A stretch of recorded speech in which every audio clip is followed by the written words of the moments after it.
This is my first non-scripted video. All my other videos, the DCU one and what was the one before that? And the one after that, sorry, was the top 30 were both scripted, at least to an extent. A few parts of them weren't scripted. Like the Big Mom rant that I had in that top 30 video, that shit was not scripted at all. I really do have hate for that lady in my heart. Actually, I don't. I don't hate any fictional character. I'm not the type of person that hates fictional characters. But you get what I mean. You get what I mean. That is what it is. But whatever. Basically, today I'm gonna be talking about the Elbaf matchups, where I'm gonna be at least like trying to figure out and then like speculating a little bit about who's gonna fight who in Elbaf, who's gonna get beat by who's gonna get his ass fucking destroyed by who, and all that shit. First off, I want to talk about Usopp. A lot of people are saying Usopp isn't going to do shit in Elbaf. Oda forgot about him. He's washed. He hasn't done shit since the Obama administration. And you might be right. He hasn't done shit since the Obama administration. That's for sure. That boy been washed. But Usopp was my original favorite character when I started One Piece. I loved Usopp. Ever since Syrup Village, I loved him. I loved him as my favorite character up until like, what, or 7? Type shit, right? What I'm trying to say, right, is that Usopp does have a place in Elbaf, and there's a reason for why he was so outlight. In the first 5 chapters, there was a lot of Usopp focus up till the part where him and Luffy reacted to Elbaf for the first time.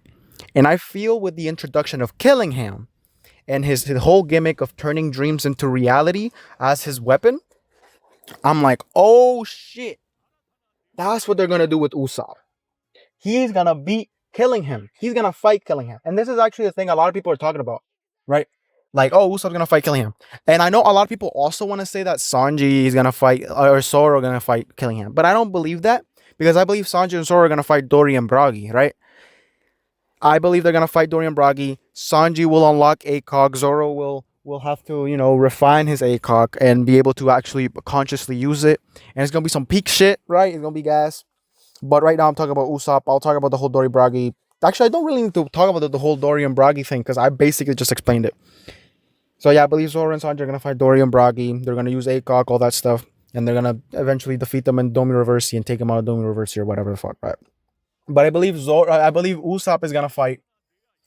I believe Usopp is going to fight Killingham. You might be like, how the fuck is going to be Killingham? Well, I saw a few theories about how Usopp's gonna use Killingham's power against him by being able to like fucking convince the kids to stop thinking of the nightmares and be able to like he's gonna somehow figure out a way to turn Killingham's powers against him and be able to use an army created from his power, because he can like use the kids' dreams, and by having like a gigantic like thing, and then like having this fucking speech telling the kids all these things about this, that, and then the kids going to sleep again, right? And instead of it creating monsters that are attacking the kids, it creates monsters that are protecting the kids instead, right? Like, I believe that could happen, and then maybe, like, Usopp figures out a way to use Killingham's powers against him. Plus, I also believe there's a chance that Ragnar, the big-ass hammer rat that people believe is Yonko level. I don't know fully if Ragnar's Yonko level. You could believe that. It depends on how you believe the scaling works. There's multiple ways of scaling Ragnar, but for now, right, I believe that Ragnar is going to be involved in the Usopp fight, because I believe that Usopp will wield Ragnar to some extent. Either that, or he'll ride Ragnar into battle, and it's gonna be like some tough ass shit. And it's like him. He like becomes a brave warrior to see. He gets accepted by Ragnar in some shape or form, because Ragnar recognizes his strong will, even if he isn't as strong as like someone like Loki. That could happen. Other stuff could happen. He could just still only defeat Killingham by just using his powers against him.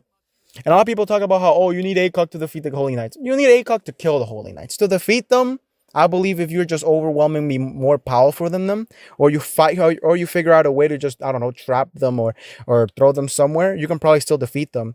Like, I hate the whole idea that an immortal character can only be killed in one specific way. That's so stupid. Or be defeated in one specific way. That's so dumb. A lot of people are saying that the Holy Knights defeat the Admirals just because the Admirals don't have ACOG. Man, shut the fuck up. That's what I tell them. That's what I tell those people. Man, shut the fuck up. Moving on from Killingham and Usopp, right? I'm moving on to Summers. Summers has been a very vital antagonist to the whole Elbaf arc. He was even very vital for the God Valley flashback, right? Incredibly vital. Fuck, sorry. Incredibly vital. Fuck.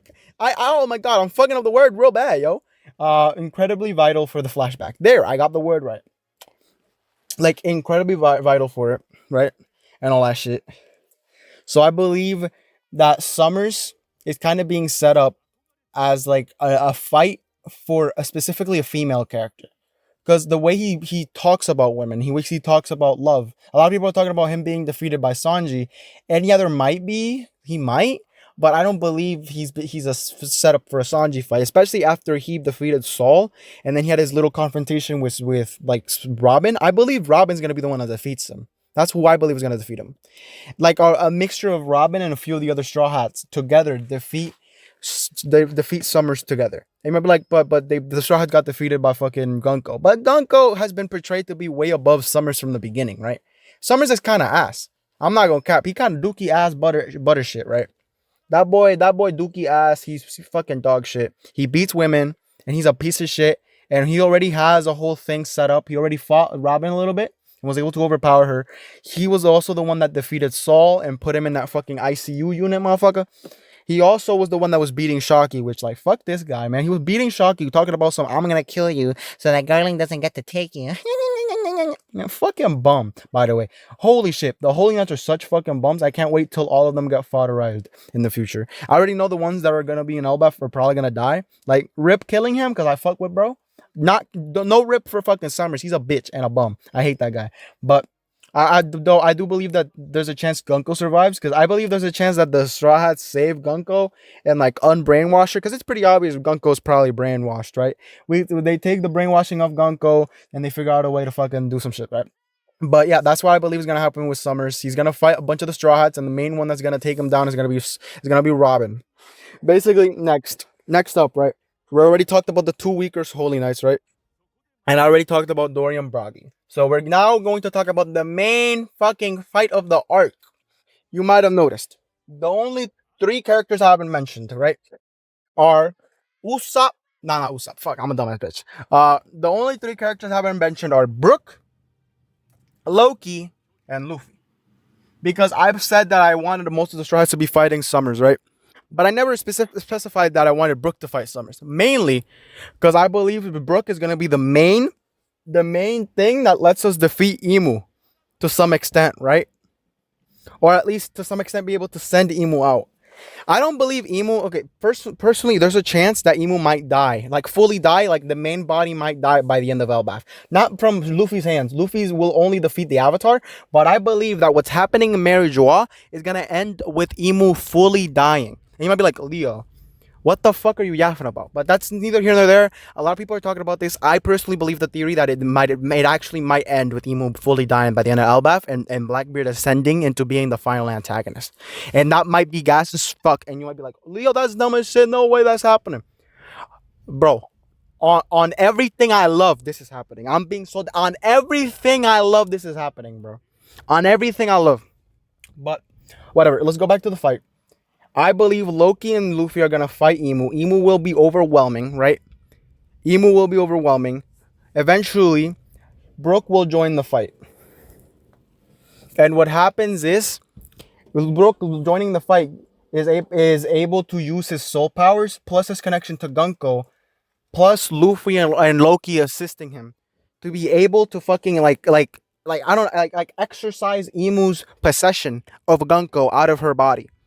But that's not going to be the only thing that happens. I believe that before Emu leaves, he will Domi Reversi Loki. Because, okay, you guys have all seen the fucking theories that Domi Reversi can only work on people's homelands. As it is right now, it looks like that's the case. Because, I've seen the translations of what Domi Reversi is. Plus, we've only ever seen Domi Reversi work on people's homelands. We saw Dorian Bragi get Domi Reversi in Elbaf. We saw Rox get Domi Reversi in God Valley, which was his homeland, right? This all lines up. I believe this all lines up. And basically, I believe he's gonna Domi. I believe before Gunko Emu gets fucking like taken out of fucking Elbaf and goes back into Mary Joie to get packed up by Blackbeard, right? What's gonna happen is, right, they're going to basically fucking Domi Reversi Loki, and a Domi Reversi Loki is gonna start fucking destroying Elbaf. Not destroying, but like gonna be destroying motherfuckers, right? Luffy's gonna be fighting him. It's gonna be fucking overpowering Loki, right? All right. I'm gonna have to end this video on a completely different day. It's actually been like like 4 days since I did the original recording where I was talking about the Elbaf matchups, right? But when it happened, a bunch of like real life stuff happened, so I had to like stop the recording. And look, I even attempted to do the recording again in a new take, but low key, the second take was kind of ass, and that first take, I was actually kind of cooking, and I was really cooking. So I don't want to like get rid of that first take. Basically, what I was explaining is what happens with Domi Reversi Loki. Well, what happens is I believe that Luffy will have a 1v1 with Domi Reversi Loki. I believe Domi Reversi Loki will be overwhelming, and actually it might not even be a 1v1. Maybe like Loki starts fighting everyone on Elbaf and has like something to do and all that stuff. And that's where I believe maybe Hadruden has something to do with it, right? Because I haven't talked about Hadruden this whole time, right? I haven't mentioned him, but he is very important for the Elbaf story. And I believe that Domi Reversi, like Rox was fighting against Domi Reversi during that fight. And I believe that because of Hadruden being in the fight and some stuff happening and his connection with his brother, maybe Loki is able to somehow weaken Domi Reversi enough to be able to break out of it on his own. At least that's what I believe may happen. Maybe like whatever happens to Imu in the Holy Land also weakens Domi Reversi enough for him to escape Domi Reversi. But I believe this might be what happened, especially because we don't know what Hadruden and his homeboys are gonna do. They're important characters for the Elbaf arc, but it doesn't feel like they're gonna fight any of the other characters except for maybe like some of Killingham's like nightmare monsters. But Killingham's nightmare monsters are kind of ass, so it doesn't really matter all that much. But yeah, that's pretty much it. I believe Usopp's going to fight Killingham with maybe Ragnar. I believe a bunch of the Straws are going to fight Summers with mainly Robin beating his ass. I believe Zoro and Sanji are going to fight Dorian Broggy. And I believe Luffy, Brook, and Loki are going to fight Imu Gunko. And when they defeat Imu Gunko is going to leave Loki with Domi Reversi. And because of some emotional stuff happening, as he's going to be able to break out of Domi Reversi. And we end Elbaf on a good note while also setting up the final war. And maybe Imu dies by the end. Maybe he doesn't.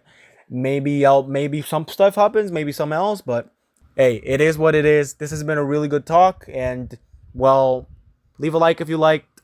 And subscribe if you can. And bye-bye.